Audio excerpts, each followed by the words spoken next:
If you might have guessed, it is not warm outside, but we did want to bring you this beautiful view of the sunset, and you might even be able to see the peninsula out there. And also we got excited because the flood wall came down. So hear me out here. Today, we're in 2026.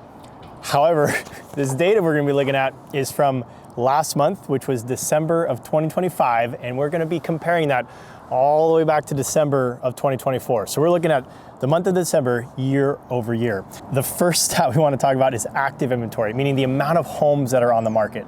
So for the month of December of last year, 2025, versus December of 2024, in Washington State as a whole, there's 23% more active homes on the market. Now, for just us here in Skagit, there was 12% more, right? So that's a pretty big difference in active inventory, okay? So that's the first stat. Second, we're gonna look at pending sales.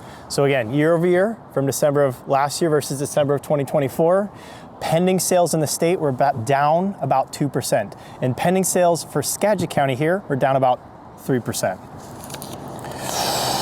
So not warm. So not warm. All right. And for sold, meaning closed homes, so sales that actually recorded with the county in December of last year versus December of 2024, in the state of Washington was actually up 4%, which is a surprise because for the last few months, it's been on a decline. With that said though, here in Skagit, not as great. Sales were actually down about 4% year over year.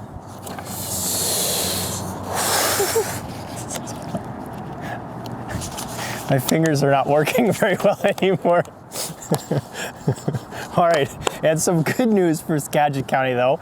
Unlike the state, so for December of 2025 versus December of 2024, the state of Washington as a whole saw median sales decrease, sales price decrease by about 2%. Skagit County though, up a little under 4% though. So we actually doing a little better on median sales price than the rest of the state.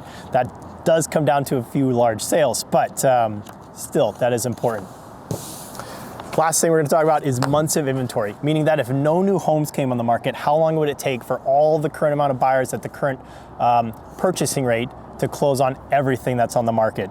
And for the state of Washington, that year over year amount, so December of 2025 versus December of 2024, is up from 2 months of inventory to 2.3 months of inventory for the state. And for Skagit County, we're up from 2.1 months of inventory to 2.4 months of inventory. So to summarize, we are seeing more homes on the market year over year. We're seeing declines in pendings, declines in sales, and we're seeing on average a median sales price decline, which again for Skagit this month was a little bit of an improvement.